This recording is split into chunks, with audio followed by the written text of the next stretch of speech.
వినరో భాగ్యం విష్ణు కథ వెనుబలమిదివో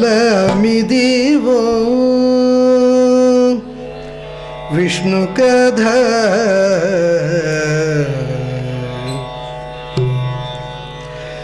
వినరో భాగ్యము విష్ణు కథ అనియేల చెప్పంగా నెరుపులన్నీయు నేనే నేర్తూ ఏం వచ్చు నీకు అంటున్నావు కదా. నాకు రాందేమున్నదయా, అన్నీ వచ్చు. ఒరులు కారు నాకు ఒరులకు నేనవుదు. ఎవ్వడు నా వాళ్ళేండి, అందరికీ నేనే కావాలి. ఒరులు కారు నాకు ఒరులకు నేనవుదు. ఒంటివాడ చుట్టమొకడు లేడు. నేను ఒంటివాడినండి, నాకు చుట్టాలు ఎవరు లేరు. లేరానండి చుట్టాలు? అవసరం పడితే అందరూ వస్తారు చుట్టాలు. అవసరం తిరిగితే నా ఇంటికి ఒక్కడు కూడా రాడు. ఒంటివాడ చుట్టమొకడు లేడు. సిరియు తొల్లి కలదు చెప్పెదనాటెంకి సుజనులందు తరచు చొచ్చి ఉండు. ఒకప్పుడు నేను కూడా ధనవంతుడు నేనయ్యా. ఎప్పుడు ధనవంతుడు అంటే ఆ స్త్రీ ఉన్నప్పుడు ధనవంతుడు. ఇప్పుడు అది అయిపోయింది, అడుక్కోవడానికి వచ్చాను. చూచినాయట. అయినా కూడా ఏమాత్రం అర్థం కాలేదండి బలిచక్రవర్తికి భగవతత్వము. కాళ్ళు కూడా అయిపోయిందా? అయిపోయింది. మరి స్వామి ఏం కావాలో చెప్తే తొందరగా పూర్ణావతి టైం అయిపోతుంది, అందుకోసం చెప్పవయ్యా అన్నాడు. బలి గొడుగో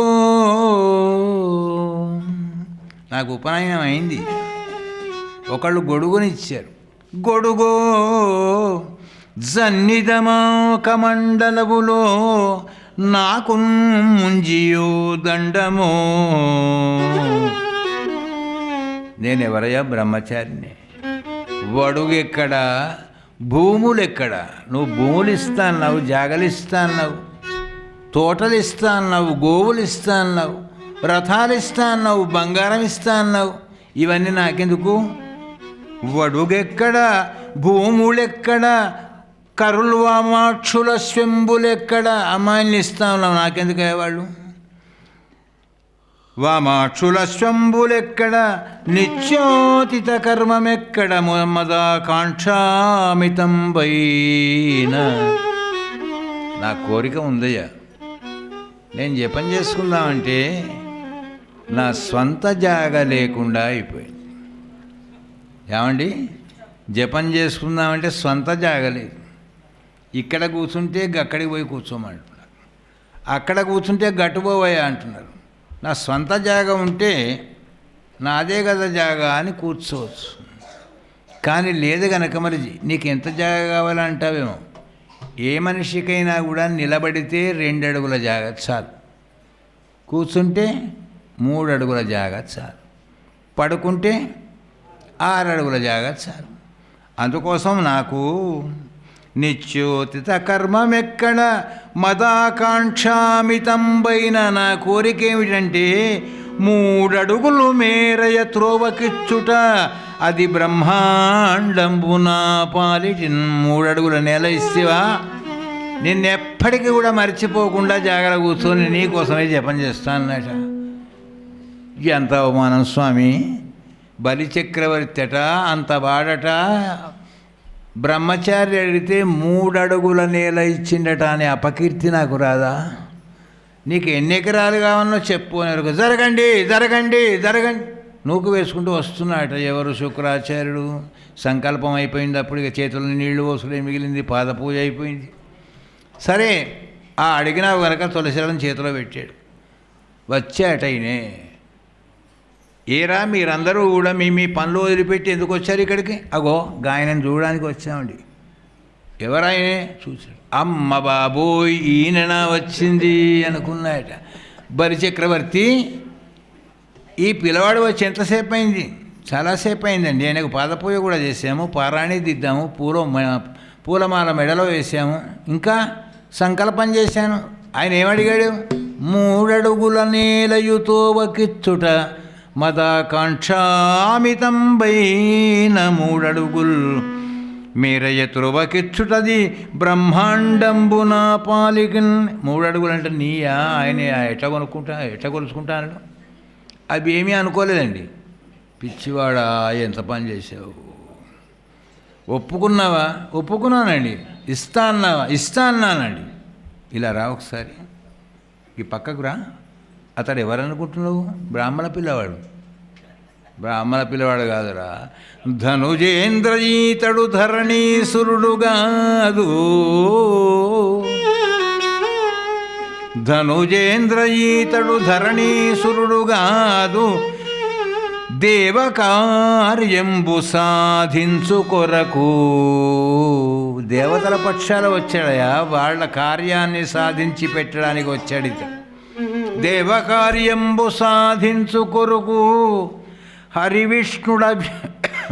హరివిష్ణుడవ్యుడున్ అతిథి గర్భంబున కశ్యపసూనుడై కలిగినకట.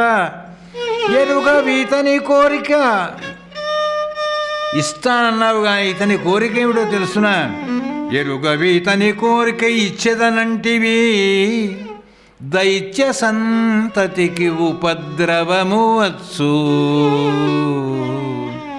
నీ లక్ష్మి తేజంబు నెలవు నైశ్వర్యంబు వంచించి ఇచ్చును వాసవునకు. ఇది మొత్తం మోసుకపోయి ఎవరికి ఇస్తారు తెలుసునా? ఆ దేవేంద్రుడికి ఇస్తాడయ్యా. మొనసి జగములల్ల 3 పాదంబుల నఖిలకాయుడనుచు ఆక్రమించు. సర్వధనము విష్ణు సంతర్పణము చేసి బడుగు పగితి ఎట్లు బ్రతికెదీవు. ఉన్నయన్నీ ఆయనకిచ్చి రేపు నువ్వు భిక్షాటన చేసుకొని బతుకుతావా? ఒప్పుకున్నాను మహర్షి. ఒప్పుకున్నా కూడా మా గురువుగారు చెప్పిండు వద్దనని చెప్పు. నా మీద నీకెందుకు? ఉన్నయన్ని ఇచ్చిన తర్వాత ఏముంటుంది? నన్ను లోకాలన్నీ మింగేవాడే. ఆయన సామాన్యమైన వాడు అనుకుంటున్నాం మేము. అబద్ధం కాదా? వారి జాక్షులందు వైవాహికములందు ప్రాణవిత్తమాన భంగమందు చకిత గోకులాగ్ర జన్మరక్షణమందు బొంకవచ్చు నఘము పొందడదిపా. పరాచికారులు ఆడాయి వాళ్ళతోనే అబద్ధాలు ఆడవచ్చు అప్పుడప్పుడు, రోజు కాదు అప్పుడప్పుడు. గోవుల రక్షణ, స్త్రీల రక్షణ, ధనాన్ని రక్షించాలంటే ఎక్కడైనా కూడా ప్రమాదం కలగబోతుంది అన్నప్పుడు అబద్ధం ఆడవచ్చు. ఇప్పుడు ఏం ప్రమాదం కలగబోతుంది తెలుసునా? ఉన్నయన్నీ పోయే కాలమే వచ్చింది, ఇంకా ప్రమాదం ఏముంది కనుక ఆడు అబద్ధం అన్నాట రాజా మహర్షి. ఈ ధనం, ఈ భూములు, ఈ జాగలు, ఈ నగలు ఇవన్నీ ఎల్లకాలం అందరికీ ఉంటాయా? గోపాలకృష్ణ భగవానికి. ఎందుకోసం అంటే పద్యాలు చదివినా కొద్దీ నాకు నిద్ర వస్తుంది. ఆ నిద్ర రాకుండా ఉండాలంటే మీరేం చేయాలి? గోపాలకృష్ణ రాజాతి రాజ రామచంద్ర మహారాజుకి. ఓం నమో భగవతే వాసుదేవాయ. ఈ ధనం శాశ్వతం అనుకుంటున్నావా మహర్షి? కారే రాజులు రాజ్యముల్ గలగవే గర్వోన్నతిం పొందిరే. నాకంటే ముందు ఎందరూ ఈ భూమిని రాజులుగా పరిపాలించలేదయ్యా? వాళ్లకు రాజ్యాలు కలగలేదా? ఎంత గర్వాన్ని పొందినారు. వారేరి ఇప్పుడున్నారా ఎవరన్నా కూడా? పోంగా ₹1 బిళ్ళనన్నా శవం యొక్క కొంగు గడతారు, అదన్నా పట్టుకపోగలుగుతాడా వాడు అక్కడికి?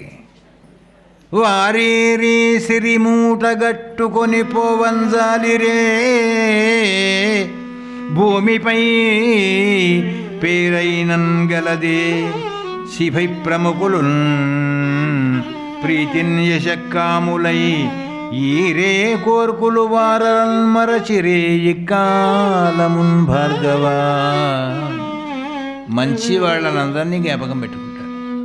రాజ్యాలు ఏలి రాచరికాన్ని వాళ్ళు వహించి ఎంతో ధనాన్ని సంపాదించిన వాళ్ళు ఈ భూమి మించి ఎందరో వెళ్ళిపోయినారు. ఇప్పటికీ వాళ్ళు ఏమైనా తీసుకువెళ్ళారా? శిబి ప్రముఖులు మహానుభావులైన వాళ్ళను ఈ జనం మర్చిపోయినారా ఈనాటికైనా? అందుకోసం యశస్సు కావాలి తప్ప ధనం అక్కర్లేదన్నమాట. అయితే ఇస్తానంటావు, గురువు గారిని చెప్పినా విననంటావు.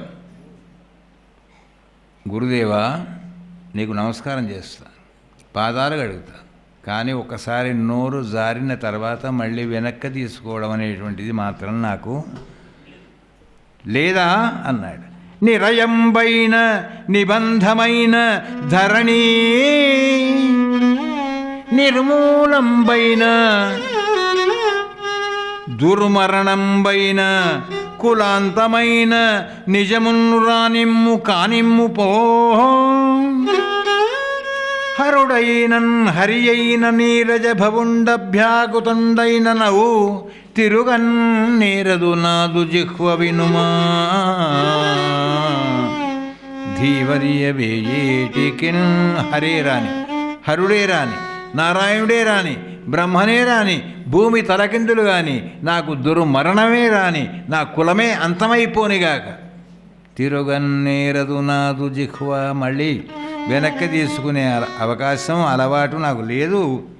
మేరుబు తలకిందులైనను వారా పారావారంబులింక బారినలోలో దారుణి రజమైపోయిన తారాధ్వము బద్ధమైన తప్పక ఎత్తున్.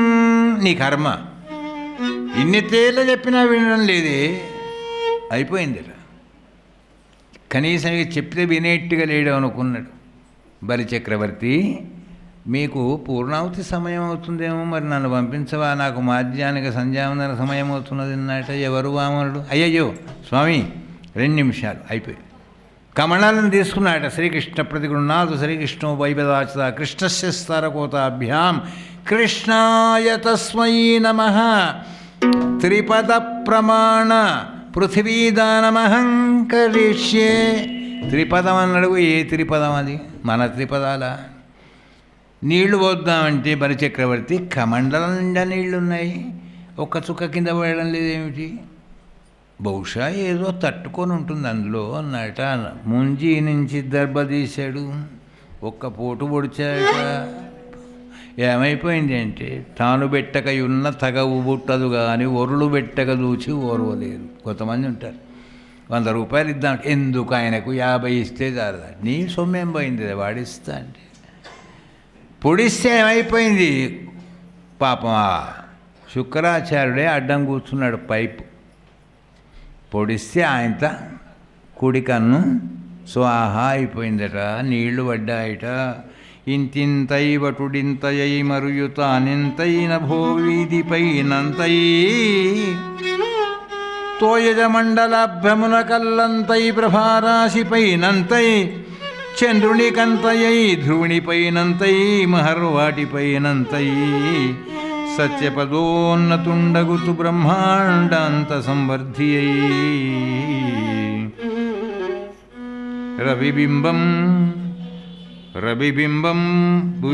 ప్రభ్రాతమై ఛత్రమై శిరోరత్నమై శ్రవణాలంకృతమై గణాభరణమై సౌవర్ణకేయూరమై చెవిమత్కంకణమై కటిస్థలిన్ సుందం సద్ఘంటియై నూపుర ప్రభవంబై పదపీఠమై వటుడు తాం బ్రహ్మాండమును నిండుచున్. చేతిలో నీళ్లు పోసి భూమి మీద పడే లోపల బ్రహ్మలోకం అంత పెరిగేటండి స్వామి. సూర్యభగవానుడే కిరీటమైనాడు, సూర్యభగవానుడే బొట్టయినాడు, సూర్యభగవానుడే చెవులకు ఆభరణమైనాడు, కంఠాభరణమైనాడు, కటి ఆభరణమైనాడు, ఆఖరకు పాదాలకుండే మంజీరం దగ్గర ఉన్నాడట. సూర్యుడు అంటే ఎంత పెరిగాడు ఈ స్వామి. పెరిగాడు. పెరుగుతుంటే కొంచెం దురద పెట్టినట్టు అవుతుందట ఇక్కడ. ఇప్పుడేమిటి దురద పెడుతున్నది, మెల్లగా లోపల చేపెడితే హలో అందట. ఎవరు? లక్ష్మీదేవి. అగో నువ్వు వచ్చావేమిటి ఇక్కడికి? నేను బ్రహ్మచారి అవతారం ఎత్తితే రావాలనిపించింది, వచ్చాను. వస్తే ఎంత ప్రమాదమో తెలుసునా?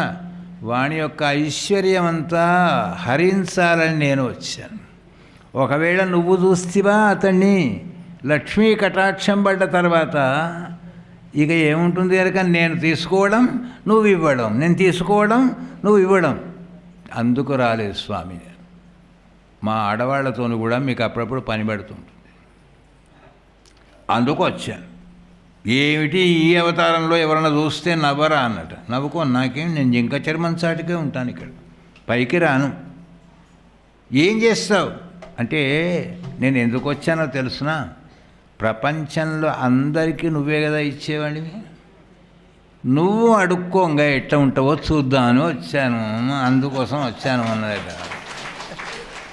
ఎవరైనా భర్త కలెక్టర్ అయితే చూడాలని ఉంటుంది, డాక్టర్ అయితే చూడాలని ఉంటుంది, మినిస్టర్ అయితే చూడాలని ఉంటుంది, కానీ భర్త బిచ్చగాడైతే చూడాలి అనుకునేదాన్ని నేను ఒక్కదాన్నే చూశాను. స్వామి ఎంత అదృష్టవంతుడు! ఆ బలిచక్రవర్తి చెయ్యి పైకైంది, నీ చెయ్యి కిందికైంది. నిజంగా అదృష్టవంతుడే. పెరిగినాట బలి. అయ్యా మరి ఒక పాదంతో ఇదంతా నిండిపోయింది భూమండలం అంతా. బలి కూడా చిటికన వేలు గోరు మీద ఎక్కడనో ఉన్నాడు. పరమాత్మ, ఒరే బలి చెప్తే విన్నావా, చూసావా? పాదం ఎంత అయిందో అది. మహారాజా, గురుదేవా నువ్వు ఆగిగా. మరి ఇంకో పాదం మాకు కిందెంత ఉందో వసతి, పైన కూడా అంతే ఉంది. మనకు ఫస్ట్ ఫ్లోర్లో ఉంది, మనకు లేదు వసతులు. చూపించాడట. పైన పెట్టాడు, పైన ఒక కాలు పెట్టాడు, కింద ఒక కాలు పెట్టాడు, 2 కాళ్ళు అయిపోయినాయట. మరి 3 కదా నేను అడిగింది బలి, మరి 3వ పాదం ఎక్కడ పెట్టాలి అన్నాడు. బలికి కూడా తోచలేదటండి. మరి స్వామికి దోచిందా అంటే మరి 3వ కాలు ఎక్కడ పెట్టాలి నాకు అర్థం అవట్లేదు అని ఈయనే అనుకున్నాడు. ఏమ్మా లక్ష్మి, ఏమి కొంచెం పని పడ్డదమ్మా నీతోని. అవు, మీకు ఏం దోచకపోతే మాతోని పని పడుతుంది అంతే. తోచినంతకాలం మమ్మల్ని కానన కూడా కానరు. అబ్బా ఎందుకమ్మా అంత స్త్రీ జాతిని నువ్వు బాగా పొంగించి మమ్మల్ని తొక్కేస్తున్నావు? ఏం కావాలి చెప్పండి. 3వ అడుగు ఎక్కడ పెట్టాలన్నా నాకు తోచడం లేదు. రైట్. వెంటనే జింక చర్మం నుంచి బలి చక్రవర్తి యొక్క శిరస్సును చూసిందట లక్ష్మి. లక్ష్మీప్రదమైన దృష్టి పడగానే ఆయనకు తోచిందట, స్వామి నీకంటూ ఇబ్బంది, నాకంటూ ఉన్నది ఇది ఒక్కటి ఉన్నది సుమా, దీని మీద పెట్టు నీ పాదం అన్నాయట. భేష్ అని కదా పునఃశంఖరతాంగ గర్భకధ్వజారబిందాంకుశవజ్రలాంఛనం త్రివిక్రమత్వచరణాంబుజద్వయం త్వదీయమూర్ధనానవలంకరిష్యతి. శిరస్సు మీద పాదం పెట్టి పాతాళ జగతికి పంపించినాట పరమాత్మ. మన నెత్తి మీద ఎప్పుడైనా భగవంతుడు పాదం పెడతాడా? పెట్టాడా? పెడతాడు, రోజు పెడతాడు. గుళ్ళోకి పోయితే మీకు శటకోపం పెడతారు కదా, అవి ఎవరి పాదాలు? భగవంతుడి పాదాలేనా. తీర్థం పెట్టకున్నా పర్వాలేదు, శటకోపం పెడితే చాలు. శఠారి అద్భుతమైనటువంటి యొక్క బలిచక్రవర్తి యొక్క దివ్యమైనటువంటి యొక్క కథ పాతాళ జగతికి పంపించినట. ఆ పంపించిన తర్వాత దివ్యమైనటువంటి బలి అని అడిగాడట, తండ్రి నాకు ఎనలేని ఐశ్వర్యం ఇచ్చి అద్భుతమైనటువంటి యొక్క లోకాన్ని ఇచ్చి నిన్ను మర్చిపోయేటట్టు చేద్దామని అన్నాడు. నేను సంపాదించాను, కష్టపడ్డాను, నేనే అహర్నిశలు కూడబెట్టాను అని ఎవడైతే అంటాడో వాణి ఐశ్వర్యం నిలవదు. కానీ నేనే ఇచ్చిన ఐశ్వర్యానికి నేనే కాపలా ఉంటాను ఎల్లకాలం. నీకు నీ రాజ్యానికి, నీ ధనానికి సర్వం అని గదాధరుడు అనే పేరు మీద ఈనాటికి బలిచక్రవర్తి ఇంటి ముందర కాపలా ఉన్నాట అండి భగవంతుడు. అందుకోసమే ఎవరి నిలయమని పెట్టుకోవాలి. మీ ఇంటి పేరు ఏమిటి ఏం చెప్తారు? వంశం పేరు చెప్తారు. ఇంటి పేరు వేరే ఉంటుంది, మీ ఇంటికి పేరు పెట్టుకోండి. శ్రీ నిలయం, శివ నిలయం, సాయి నిలయం, ఇంకేదో నిలయం, నారాయణ నిలయం, రామ నిలయం. ఆయన పేరు పెట్టుకున్నామా ఇంటి ముందర ఆయన నిలబడతాడు. ఎప్పుడూ కాపలా ఉంటూ ఉంటాడట. గోపాలకృష్ణ భగవానికి. పరీక్షిత్తు నరేంద్ర, బలిచక్రవర్తి యొక్క కథను ఎవరైతే వింటారో వాళ్ళు యుగయుగాలుగా వంశాలుగా వంశాంతరంగా ఎప్పటికీ కూడా శాంతితోని సుఖంతోని ధనంతోని భగవంతుని యందు ప్రేమతోని జీవించేటువంటి యొక్క భాగ్యం ఈ కథ ఇస్తుంది అని చెప్పాట. రాజాతిరాజ రామచంద్ర మహారాజుకి, గోపాలకృష్ణ భగవానికి. ఓం నమో భగవతే వాసుదేవాయ. శ్రీహరయే నమః. ఒక తరంగాన్ని విని మన అంతరంగాన్ని ఆనందపరుచుకుందాం. తరంగం పాడేవారు వారు, అంతరంగంలో ఆనందపడేవాళ్ళం మనం. అందుకోసమై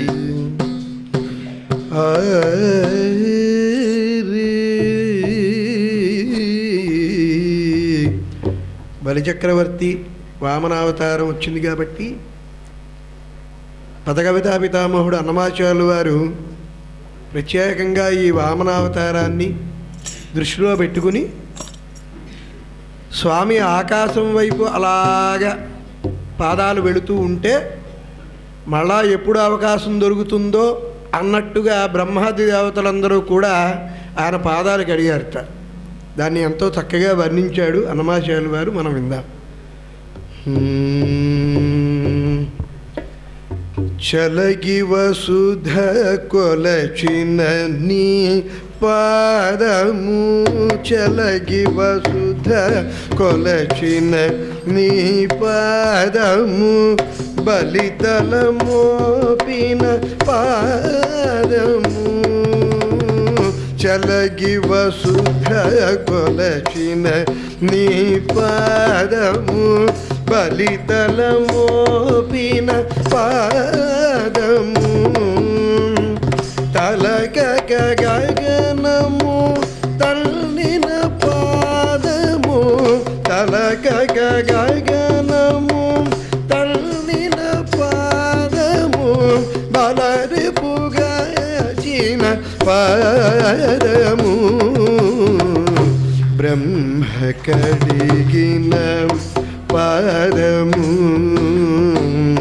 బ్రహ్మము తానయి పాదము, బ్రహ్మ కడిగిన పాదము.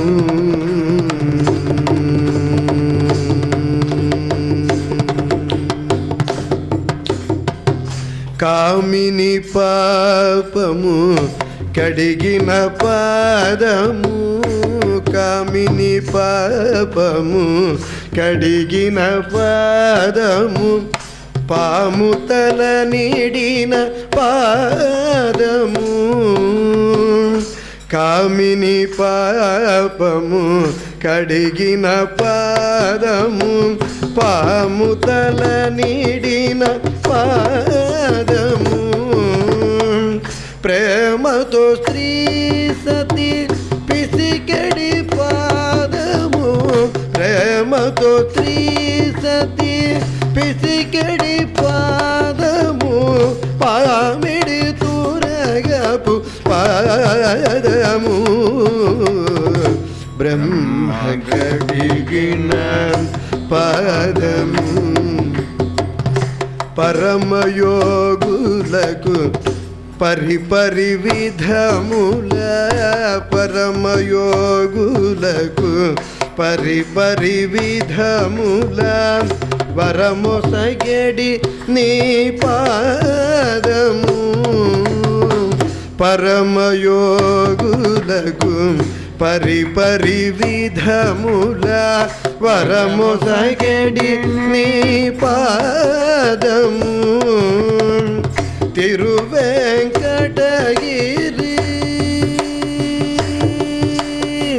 తిరువెంకటగిరి స్థిరమని చూపిన, తిరువెంకటగిరి స్థిరమని చూపిన, పరమ పదముని పాదము, బ్రహ్మ కడిగిన పాదము, బ్రహ్మము తానే పదము. హరే రామ హరే రామ రామ రామ హరే హరే హరే కృష్ణ కృష్ణ కృష్ణ హరే హరే హరే రామ రామ రామ హరే హరే హరే కృష్ణ కృష్ణ కృష్ణ హరే హరే హరే రామ రామ రామ హరే హరే హరే కృష్ణ కృష్ణ కృష్ణ హరే హరే.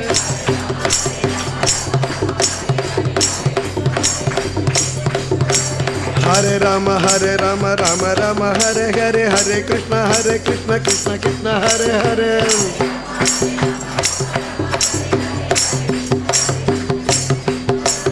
హరే రామ రామ రామ హరే హరే హరే కృష్ణ కృష్ణ కృష్ణ హరే హరే. హరే రామ రామ హరే హరే హరే కృష్ణ కృష్ణ కృష్ణ హరే రామ రామ హరే హరే హరే కృష్ణ కృష్ణ హరే హరే. హరే రామ రామ హరే హరే హరే కృష్ణ కృష్ణ హరే హరే.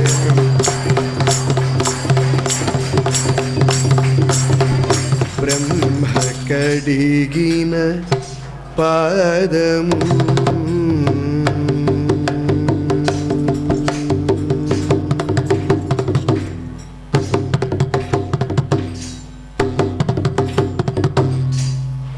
గోపాలకృష్ణ భగవానికి. వామల చరిత్ర విన్నటువంటి వారి గృహం ముందు పరమాత్మ నిరంతరం నిలబడి ఉండుగాక, ఉంటాడు అని అష్టమ స్కంధాన్ని సమాప్తం చేస్తూ నవమ స్కంధాన్ని ప్రారంభిస్తూ అష్టమ స్కంధం చివరలో మన్వంతరాణి సర్వాణి తయోక్తాని శ్రుతాని మే వీర్యాణ్యనంత వీర్యస్య హరేస్తత్ర కృతాని చ జోసౌ సత్యవ్రతో నామ రాజర్షి ద్రవిడేశ్వరాజ్ఞానం యో అతీతకల్పాంతే లేఖే పురుషసేవయా సవై వ్యవస్వత పుత్రో మసురాతి దితిశ్రుతం తత్వత్తస్య సుతా ప్రోక్త ఇక్ష్వాకు ప్రముఖాన్ నృపాన్ తేషాం వంశం పృథగ్వంశం కీర్తియస్య మహాభాగా నిత్యం శుశ్రూషతాం హినా గోపాలకృష్ణ భగవాన్. పూర్వకాలంలో పరీక్షిత్తు రాజేంద్ర ద్రవిడ దేశాన్ని పరిపాలించే ఒక రాజుగారు ఉండేవాడు. ఆయన పేరు సత్యవ్రత మహారాజు.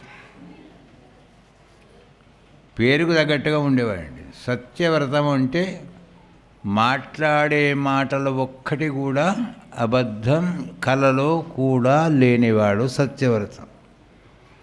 సత్యవ్రతం అంటే సత్యనారాయణ వ్రతం అనండి అని అడిగారు. ఎక్కడ సత్యనారాయణ వ్రతం వేరు, సత్యవ్రతం వేరు.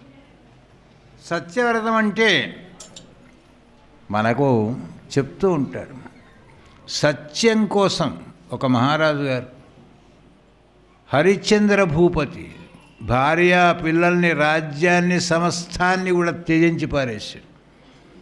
అతడు ధీరోద్ధతుడు అని ఆయనకు పేరు. మరి ధీరుడెవరట? శ్రీరామచంద్రుడు. అవసరం పడ్డప్పుడు సీతమ్మ కోసం కన్నీరుగా ఇచ్చాడు. అవసరం పడ్డప్పుడు రావణాసుడితోని యుద్ధానికి ధనస్సును పట్టాడు. అన్ని లక్షణములు ఉన్నవాడు ధీరుడు. ధీరశాంతుడు ఎవరు? ధర్మరాజు.